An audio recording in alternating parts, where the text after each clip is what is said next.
Hello, my dear student of Standard Ninth. Welcome back once again. And today we will continue with our chapter number 5, that is Movement Toward the Independence. And let's get started. Okay, so yesterday we had seen that Dandi Yatra, and in Dandi Yatra, law and order situation is going worst. British government can't understand कि करना क्या है, and सब जगह सब गांधी जी को follow कर रहे हैं, कोई टैक्स पे नहीं कर रहा है. सो कहीं ना कहीं ब्रिटिश गवर्नमेंट को बैकफुट पे आना ही था. And as a result Gandhi Irwin pact हुआ, राउंड टेबल कॉन्फ्रेंसेज हुए. It can be asked in your exam for 2 to 3 marks, so better be careful. Gandhiji was called upon by the Britishers for the round table conference related to the constitutional structure and reforms. अब ये सामने से बता रहे हैं. पहले हम लोग उनको कहते थे कि हमको इन्वॉल्व करो, लेकिन अब ये सामने से हमको कह रहे हैं. First round table conference was held, but with the absence of the Congress leader, it was fertile. So first round table conference उन्होंने रखा, लेकिन कोई भी कांग्रेस का लीडर वहाँ पर नहीं गया. It means useless. To reconcile with the Congress, the pact between Gandhiji and Irwin was made, which was known as the Gandhian Pact, March 1931, in which permission of free collection of manufacture of salt by the person near the sea coast and the permission of peaceful picking of the main point. तो British government को कहीं ना कहीं back foot पे आना ही था. अब ये डिसाइड हुआ कि गांधी जी और इरविन की एक मुलाकात होगी, जिसमें ये डिसाइड किया जाएगा कि सॉल्ट लॉ को लेकर थोड़ा बहुत चेंजेस किया जाएगा, फ्री किया जाएगा, something like that. In the second round table conference, just a minute friends, okay then.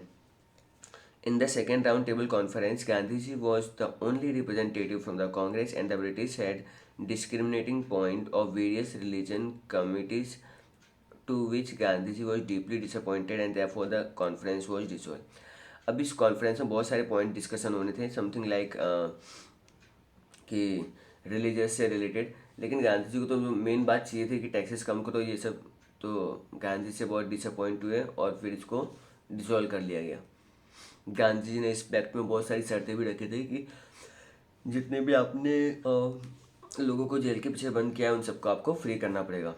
Okay friends, now we will moving toward the our last movement जो गांधी जी ने लॉन्च किया था अपनी लाइफ का, and which was actual the successful. लेकिन इसमें बहुत सारे मोड़ तोड़ आएंगे. Let's see. Quit India movement, जिसको हम लोग हिंदी में कहेंगे भारत छोड़ो आंदोलन. Okay. Keeping in mind the world war situation, the Congress working committee decided to end up the individual satyagraha January 1942. The British government attempted to deceive the people of India by Cripps mission.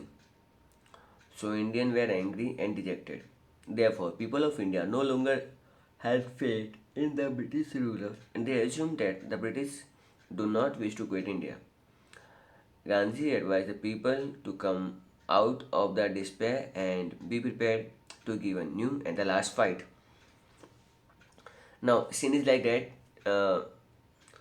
देखो, गांधी जी ने individual सत्याग्रह किया था. Vinoba Bhave is the person कि एक एक इंसान सत्याग्रह करेगा, है ना, ताकि ब्रिटिश गवर्नमेंट को प्रॉब्लम ना हो. तो वो गांधी अभी भी ब्रिटिश के बारे में सोच रहे हैं कि इनको ज़्यादा प्रॉब्लम ना आए. तो बेचारे वर्ल्ड वॉर से परेशान है, वहाँ पे जर्मनी इनकी बैंड बजा रहा है. And on the other side अगर हम लोग भी ज़्यादा इन्वॉल्व करेंगे तो ये ज़्यादा प्रेशर में आएंगे, है ना, जो सही बात नहीं है अकॉर्डिंग टू गांधी जी. सो अब इसके लिए ब्रिटिश गवर्नमेंट ने क्रिप्स मिशन फॉर्म किया. जैसे भी साइमन का मिशन था, वैसे ही एक क्रिप्स मिशन आएगा अभी. एंड इसमें था कि चलो कुछ इंडिया के इंडिपेंडेंस को लेकर कोई न्यूज़ आएगी. जैसे आजकल सब लोग सोच रहे हैं ना, पबजी अनबैन हो रही है, पबजी अनबैन की न्यूज़ आएगी, पर कुछ होता नहीं है ना, हमको भी पता है क्या हो रहा है. एंड सेम वे वहाँ पे भी लोग आशा लगा के बैठे हैं कि इंडिया के इंडिपेंडेंस की न्यूज़ आएगी. सो न्यूज़ लेकिन आती नहीं है. उससे अब इंडिया के लोग मतलब सॉलिड गुस्सा हो जाते हैं, नाराज़ हो जाते हैं. उनको पता चल गया कि ब्रिटिशर्स हमको बस पागल बना रहे हैं, कुछ छोड़ने वाले नहीं है अपना देश. अब फिर गांधी जी उनको मतलब मेंटली तैयार करते हैं कि गेट रेडी, एक लास्ट फाइट हो जाए. ओके. चलो लास्ट फाइट के लिए हम भी रेडी हैं. On August 9, 1942, the resolution of Quit India movement was passed in the working committee of Congress held in at Mumbai. Mumbai में कांग्रेस की मीटिंग होती है। 9 अगस्त 1942 को क्विट इंडिया मूवमेंट का रेजोल्यूशन पास होता है। On the second day of the resolution, Gandhi ji, Vallabh Bhai Patel, Jawaharlal Nehru, Maulana Azad and other eminent Congress leader were arrested. जितने भी टॉप लीडर थे कांग्रेस के, उन सारों को ब्रिटिशर्स अरेस्ट कर लेते हैं। लो भाई, सारे लीडर्स को जेल में डाल दिया, अब कर लो जो भी मूवमेंट करना है। न्यूज़पेपर वेयर बैन, जैसे आजकल इंटरनेट बंद हो जाता है ना, गवर्नमेंट को कुछ भी डर लगता है, तो सेम वे उस टाइम पे न्यूज़पेपर बैन हो गए थे। Regional and district level Congress leader were arrested simultaneously. सारे टॉप लीडर, उन सबको अरेस्ट कर लिया गया था, यहाँ तक कि लोकल लेवल के भी बड़े बड़े मिनिस्टरों को नहीं छोड़ा उन लोगों ने। Arrest of Gandhi ji and other leader resulted the nation wide strike and to this Gandhi ji said, "This is my last fight in my life, and therefore people of India should make an all attempt to achieve independence." He gave the slogan, "Do or die." Gandhi ji के इस तरह से arrest करने पर India के लोग बहुत गुस्सा हुए, उन लोगों ने सब जगह स्ट्राइक्स की। अब गांधी जी ने कुछ गोल्डन वर्ड्स कहे कि ये मेरी ज़िंदगी की आखिरी फाइट है, अब हमको अपने सारे एफर्ट्स इंडिपेंडेंस के लिए डाइवर्ट कर देनी चाहिए। ऐसा इन्होंने क्यों कहा? फ्रेंड्स, जस्ट इमेजिन 1942 है, गांधी जी का बॉर्न कब हुआ? 1869 मैं 1900 में से 69 माइनस करता हूँ तो 31 ईयर्स। 31 + 42, गांधी जी की एज ऑलरेडी 73 हो चुकी है बाय दिस टाइम 1942 तक। गांधी जी को पता है कि मेरे पास मुश्किल से मुश्किल 5, 10, 15 या 20 साल हैं, ज़्यादा से ज़्यादा नहीं होंगे। नॉर्मली इस एज तो मतलब डिक्रीजिंग हेल्थ होती है, हेल्थ इश्यूज भी बहुत होते हैं। सो इन्होंने कहा this is my last fight, okay. इसके बाद शायद वो कोई अगला मूवमेंट करने जाएँ तो क्या पता उनका बॉडी शायद अलाउड ना करें, क्योंकि बहुत सारी बीमारियाँ भी होती हैं ऑल डेट। He give the slogan, do or die, करेंगे या मरेंगे, ठीक है, करो या मरो, करेंगे करेंगे या मरेंगे पर आज़ादी लेके रहेंगे, समथिंग लाइक दिस, उनका कुछ ये नारा था। तो मैंने अभी थोड़ी देर पहले कहा था कि स्ट्राइक्स हुई थी, so let's see. Strike during the quit India movement, the rural and the urban region of the country, including the workers, farmer, youth, student, teacher, businessmen, and women, were the forefront of this movement. Workers went on strikes. Iron factories, Jamshedpur, and cotton mills at Madras too were on strike. सो गांव के हो लोग हो या शहर के लोग हो, चाहे किसान हो, फार्मर्स हो, नौजवान हो, स्टूडेंट, टीचर, वुमन, ये सब अब आगे आ गए। सब लोगों ने डिसाइड किया कि फैक्ट्रियों को स्ट्राइक पे डाल देते हैं। जमशेदपुर की चाहे आयरन इंडस्ट्री हो, कॉटन मिल्स हो, मद्रास की, सब लोग स्ट्राइक पे जाते हैं। 1 lakh mill worker of 75 cotton mills industry in Ahmedabad went on peaceful strike for 105 days। So 1 lakh workers, 75 अलग अलग कॉटन फैक्ट्री से अहमदाबाद से 105 days तक पीसफुल स्ट्राइक की। इमेजिन, मतलब लोगों को परेशानी भी नहीं हुई, ठीक है। एंड आजकल क्या है, रेलें रोकी जा रही हैं, ये लोगों को परेशानी दी जाती है, okay. College and school observe strike, so college and school ही बंद रहे, जैसे भी कोरोना में बंद है। For nearly 3.5 months market in Ahmedabad were closed. सही है, ऐसा तो अभी कोरोना में ही हो रहा है। उस टाइम पे 3.5 महीने तक, 105 मीन्स 90 days, यानी 3 महीने तो हो ही जाते हैं, तो मार्केट वार्केट सब बंद रहते हैं। नाउ हार्मफुल एक्टिविटीज, ओके हो, ओके। लेकिन कई कई जगह पर, चलो ये तो अच्छी बात है, अहमदाबाद के लोग बहुत ही पीसफुल वे में प्रोटेस्ट कर रहे हैं, but there are certain places जहाँ पे जो मूवमेंट है वो मतलब बहुत ही वायलेंट हो जाता है। Anger against the British government was being expressed from every nook and corner of a country। तो कहीं ना कहीं लोगों का गुस्सा मतलब अब हर जगह से आ रहा है। Suppression against the peaceful people by the Britishers led to the violent situation, and people do not ransack the post office, telegram department, police station, railway station, government building, school and colleges, buildings, railway lines, poles, bridges, and roads, but looted all the assets and set on fire the government properties. देखो, लोग है ना आंदोलन कर रहे हैं तो British government उनके अगेंस्ट क्या करती है, हार्श हैंड लेती है, लाठी चार्ज करती है, उन पर अत्याचार करती है एक तरह से। अब लेकिन लोगों का भी गुस्सा भड़क गया, इन्होंने क्या किया, पोस्ट ऑफिस को लूटना शुरू किया, टेलीग्राम डिपार्टमेंट की ऐसी तैसी कर दी, पुलिस स्टेशनों को मतलब नहीं छोड़ा, रेलवे स्टेशनों तक को लूट लिया, ठीक है, और गवर्नमेंट ऑफिस मतलब स्कूल बिल्डिंग सब जगह एसेट्स की लूटमारी हो रही है, ठीक है। सो ये सब चीज़ें हो रही है। इन दिस रेलवे इनकर the heavy loss in many people use bomb, ठीक है। सो रेलवे प्रॉपर्टी को बहुत नुकसान हुआ एंड लोगों ने फिर बहुत जगह बॉम्ब का भी यूज़ किया है। Okay, failure of the government in crushing the struggle. British government एक तरफ तो मैंने कहा था ना वर्ल्ड वॉर 2 चल रहा है एंड हिटलर ने बैंड बजा के रखी है, ऑन द अदर साइड उनका मूवमेंट ही मतलब मीन्स वो किसी भी तरह से इंडिया की लोग पब्लिक पे काबू ही नहीं पा रहे हैं। The government try to suppress the movement with a hard hand. The struggle started from the small end to the large extent by ransacking by the government system. More than 70,000 people were imprisoned. 538 gunshots were fired. 1,028 people were lost their lives. 32 people were injured. So बता रहे हैं कितनी casualty हो रही है। तो कहीं पे भी मूवमेंट अगर स्मॉल स्केल में स्टार्ट होता है तो बहुत जल्दी बहुत बड़ा बन जाता है। 70,000 लोगों को जेल में बंद कर दिया गया। कुछ 538 बुलेट्स फायर की गई जिसमें 1,028 लोगों की जान गई एंड 3,200 लोगों को छोटी बड़ी इंजरी आई। Student were injured in the gunshot specially in the Ahmedabad and Patan. सिर्फ अहमदाबाद और पाटन ऐसी जगह थी जहाँ पे स्टूडेंटों पे भी गोलियाँ चलाई गई। A unique political consciousness were created among the people. This movement was clear warning to the British government that a message to the world that a large that India cannot enslaved anymore.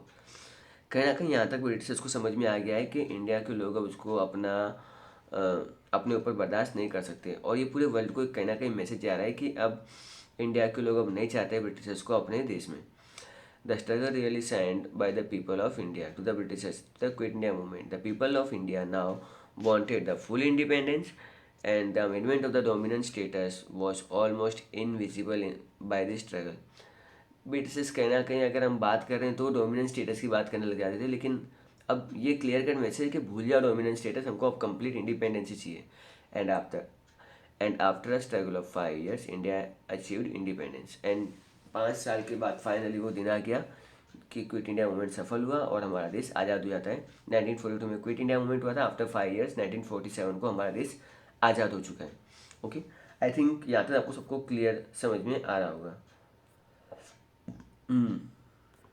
चलिए ना second, अब हमारा एक important part आता है इस chapter का, आज़ाद हिंद फौज एंड सुभाष चंद्र बोस। पर पहले ये सुभाष चंद्र बोस जी कौन है, let us C. Subhash Chandra Bose was born in Cuttack in Orissa state 23rd January in 1897. Okay, सो सुभाष चंद्र बोस जी का जन्म उड़ीसा के कटक डिस्ट्रिक्ट में हुआ था 23rd January 1897 को। His father Rai Bahadur Janaki Nath Bose was a government lawyer in the British judiciary. British judiciary की तरफ से राज बिहारी राय बहादुर जानकी नाथ बोस एक गवर्नमेंट के लॉयर होते हैं। His mother Prabhavati Devi was the philanthropist. Okay, ये क्या पोस्ट है आप लोग सर्च जरूर करना। ओके, मैं ये वर्क आप पे छोड़ता हूँ। Prediction was that this Bengali lad will become the sincere servant of the Britishers, but he went on the become the staunch freedom fighter against the British government. Father इतने अच्छे पोस्ट पे, mother इतने अच्छी post पे and सभी लोग यही predict कर रहे थे कि ये तो ब्रिटिश गवर्नमेंट का एक बहुत ही वफादार फैमिली है एंड बट ये भाई साहब तो फ्रीडम मूवमेंट स्ट्रगल में चले गए। क्यों ये ऐसे गए, लेट्स सी।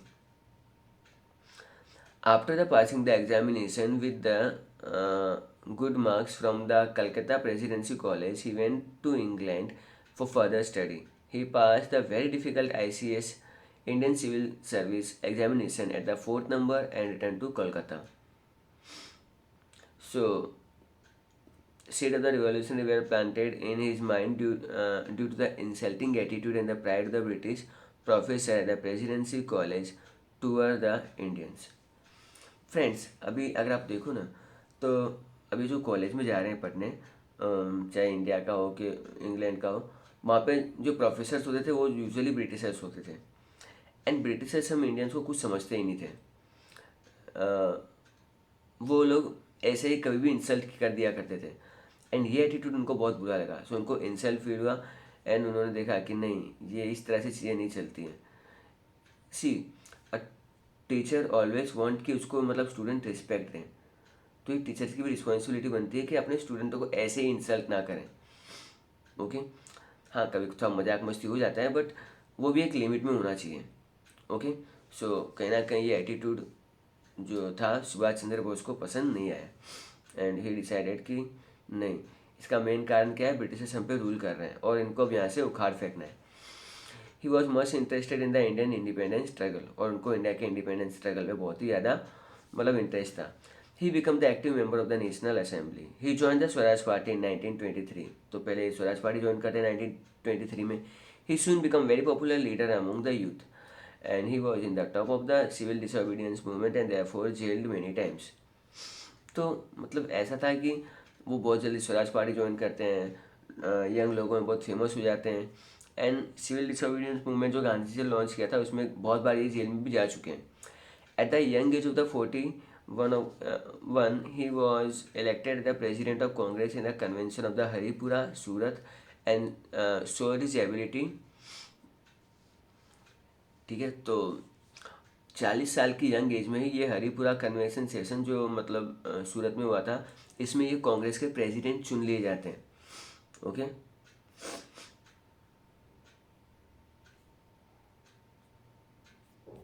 ओके, काफ़ी सारा पार्ट बाकी है ना। लेकिन बाद में ये कांग्रेस छोड़ देते हैं। क्यों छोड़ देते हैं, let's see. He left the Congress as a difference of opinion with Gandhi ji increase in the establishing of the forward bloc and awaken the plebiscite against the British. He travelled most of the region of India. He was arrested under the Defence Code, was imprisoned. During the imprisonment, he was ill-treated. He was imprisoned at his place of residue of his health and deteriorating since he was fast unto the death. He was travelling to disguise the Pathan and Kolkata via Peshawar, Kabul, Iran, Russia. Later on, reached Germany, Berlin Germany 28 March 1942। Friends, ये तो बहुत सारी चीज़ें situation बहुत change होती है। Subhash, according to Subhash Chandra Bose, वो गांधी जी को समझा रहे हैं कि this is world war 2 situation. अभी ये राइट टाइम है हमको ब्रिटिश गवर्नमेंट के को अटैक करना चाहिए। लेकिन गांधी जी तो भाई वो भी वायलेंट तरीके से, क्योंकि नॉन वायलेंट तो ये लोग कभी मानने वाले हैं नहीं। तो गांधी जी ने मना कर दिया, नहीं, नॉन वायलेंस ही होगा।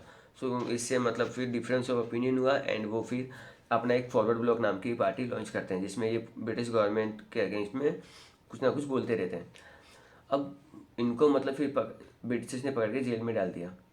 जेल में ये हो गए, अनशन पे उतर गए, अन टू द डेथ में, मतलब खाने का क्वालिटी बढ़िया नहीं है, तुम लोग ये स्टैंडर्ड फॉलो नहीं कर रहे हो, पढ़े लिखे और नॉलेज उनको था ही।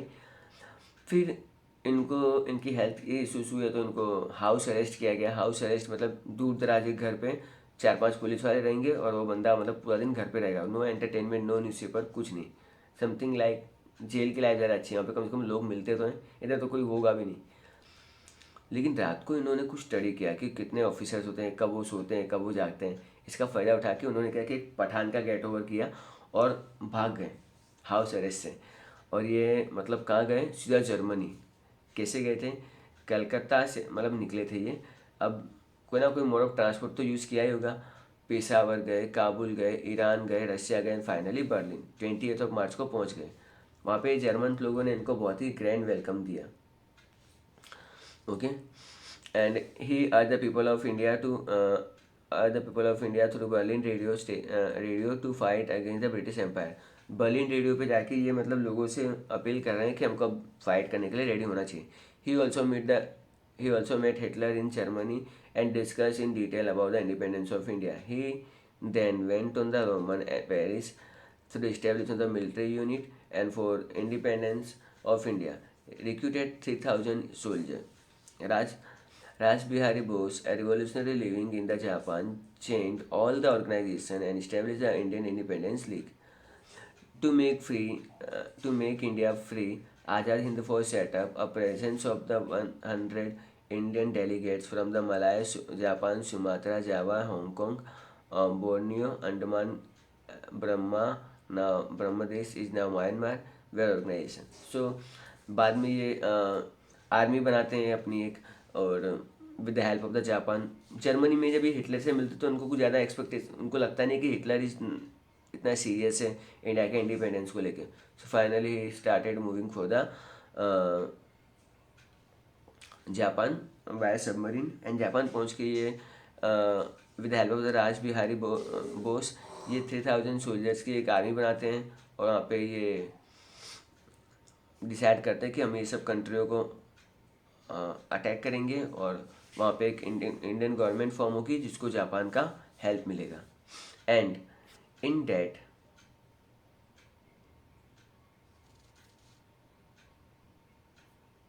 Okay, now Azad Hind Fauj. Okay, so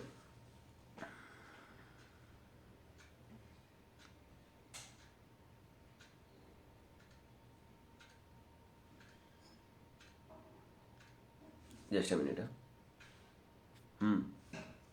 After breaking the tight security, Subhash Chandra Bose reached Japan from Berlin in submarine in 1943. Moreover, Raj Bihari Bose of the Indian Independence League invited Subhash Chandra Bose by the head of this. So मैं आपको direct explain कर देता हूँ. I'm not going for the reading. Even I am feeling boring. And now, see. Subhash Chandra Bose reached Japan via submarine in 1943. Raj Bihari Bose की वजह से एक Indian independence league form की जाती है, एंड यहाँ पर डिसाइड किया जाता है कि जितने भी ब्रिटिशर्स के एरिया है उस पर हम लोग अटैक करेंगे, वहाँ पे एक प्रोविजनल गवर्नमेंट फॉर्म करेंगे जो जापान वाले लोग इसको रिकॉग्नाइज करेंगे। ठीक है, जुलाई 2, 1943 सुभाष चंद्र बोस सिंगापुर जाते हैं, एंड वहाँ पर वो इंडियन इंडिपेंडेंस के प्रेसिडेंट चुन लिए जाते हैं। एंड ऑन 4 जुलाई 1943 वो एक आज़ाद हिंद फौज इस्टेब्लिश करते हैं जिसको INA बोलेंगे। ठीक है, एंड वहाँ पर जाके वो अपने लोगों में, अपने सोल्जर्स में एक एनर्जी लेवल लाने के लिए ये इन्होंने एक नारा दिया, चलो दिल्ली, तुम मुझे खून दो मैं तुम्हें आज़ादी दूंगा, give me blood and I will give you freedom. Means ये लोग कह रहे हैं कि अब टाइम आ गया है कि हमको अपना खून बहाने के लिए रेडी होना चाहिए। अब हम लोग ब्रिटिशर्स की लाठियाँ नहीं खाएंगे। लड़ाई लड़ने के लिए टाइम पे बहुत ज़्यादा मौतें भी होती हैं, बहुत लोगों को खून भी बहाना पड़ता है, और अब हमको उसके लिए रेडी हो जाना चाहिए। सो यहाँ से उनको अब अभी तक इनका नाम मैं सिर्फ सुभाष चंद्र बोस कह रहा था, लेकिन यहाँ पे लोगों ने इनको अपना नेता मान लिया होता है, इसलिए इनको नेताजी भी कहा जाता है। ओके, सो अब हम यहाँ से इनको नेताजी प्रोनाउंस करेंगे। एंड फिर नेताजी ने मतलब साउथ ईस्ट एशिया से इंडिया में आना शुरू किया। वेल, इन्होंने बहुत प्रॉमिसिंगली एरिया को कैप्चर करना स्टार्ट किया। जो भी एरिया कैप्चर होता था वो वहाँ की वो उनको प्राइम मिनिस्टर माना जाता था। जापान, जर्मनी, इटली भी मतलब इस जो भी एरिया था उसको मान रहे थे। जहाँ पे भी इंडियन फोर्स जाती थी, try colour national colour flag लहरा दिया जाता था। एंड जो हमारा अंडमान निकोबार आइलैंड्स है ना, वो मतलब ब्रिटिश से हमने छीन लिया था, डेट मीन्स नेताजी ने, और उसको नाम दिया गया था शहीद आइलैंड। ठीक है, नेताजी शहीद यानी माइटियर। इसके बाद मीनवाइल मई 1944 की बात है, नेताजी की लीडरशिप के अंडर में हम लोगों ने रंगून कैप्चर कर लिया, प्रोम, कोहिमा, नागालैंड तक हमने अपने अंडर में कर लिया था। एंड अब हम लोग मणिपुर की तरफ जा रहे थे। बट मीनवाइल क्या होता है, सेकेंड वर्ल्ड वॉर में सिनारियो थोड़ा चेंज हो जाता है। USA जो अमेरिका है वो जापान को दो बड़े बड़े सिटीज़ हिरोशिमा नागासाकी पे एटम बम फेंक देता है, एंड जापान वहाँ पे सरेंडर कर देता है। दैट मीन्स अब हमको कोई वेपन्स की सप्लाई नहीं मिल रही है। एंड फाइनली इसी सिलसिले में 18 अगस्त 1945 को थाइपी एयरपोर्ट फोमोसा में टोक्यो के पास है, वहाँ पे नेताजी एरोप्लेन से जा रहे होते हैं। तभी ऐसी एक न्यूज़ आती है कि एरोप्लेन ब्लास्ट कर गया है एंड इसमें सुभाष चंद्र बोस जी की मौत हो जाती है। ये तो उनकी मौत की एक थियरी है। इनकी मौत की दो थियरी है। कुछ लोग ऐसा कहते हैं कि वो मरे नहीं थे, ओके, और वो मतलब जिंदा थे और बाद में कभी इंडिया नहीं आए, क्योंकि इंडिया में आते तो ब्रिटिश गवर्नमेंट उनको अरेस्ट कर लेती। एंड कुछ इंडिया के लीडर चाहते थे कि वो इंडिया में ना आए, इसलिए वो आए ही नहीं। सो ये उनकी मौत की मिस्ट्री है। सो वो तो कभी आज भी गवर्नमेंट सॉल्व नहीं कर रही है। वेल प्रेजेंट में कहूँ ना, सुभाष चंद्र के जो पोते पर पोते हैं ना, वो आज कुछ जर्मनी में रहते हैं, कुछ कलकत्ता में रहते हैं। वो बार बार इंडियन गवर्नमेंट से डिमांड करते रहते हैं कि उनकी मौत की मिस्ट्री रिवील करे गवर्नमेंट। लेकिन इंडियन गवर्नमेंट को पता है कि अगर हम लोग उसको रिवील करते हैं तो इंटरनेशनल इश्यूज आ सकते हैं। इट माइट भी ऐसा हो कि कुछ हमारे फ्रेंड कंट्री हो हमारे एनिमी बन जाए। तो नेशनल इंटरेस्ट को तो देखना होता है ना। वो लोग डिमांड करते हैं, लेकिन गवर्नमेंट, चाहे कांग्रेस की गवर्नमेंट हो चाहे बीजेपी की गवर्नमेंट हो, कभी भी किसी ने भी उस चीज़ को रिवील किया ही नहीं। There might be some nation interest. So friends, this is your chapter number 5 part 2 and very soon we are going to see कि बिल्कुल इंडिपेंडेंस के पास में आके क्या क्या हुआ, कैसे पाकिस्तान फॉर्म हुआ, मुस्लिम लीग क्यों अड़ गई, क्या क्या सिनारियो था इंडिया गवर्नमेंट, और डिस्ट्रीब्यूशन कैसे होगा, वो सब कुछ हम लोग थर्ड पार्ट में देखेंगे। सो आई होप आपको ये सेशन इंटरेस्टिंग लगा होगा। You guys are amazing, keep learning, keep watching and bye everyone, and at last thanks for listening.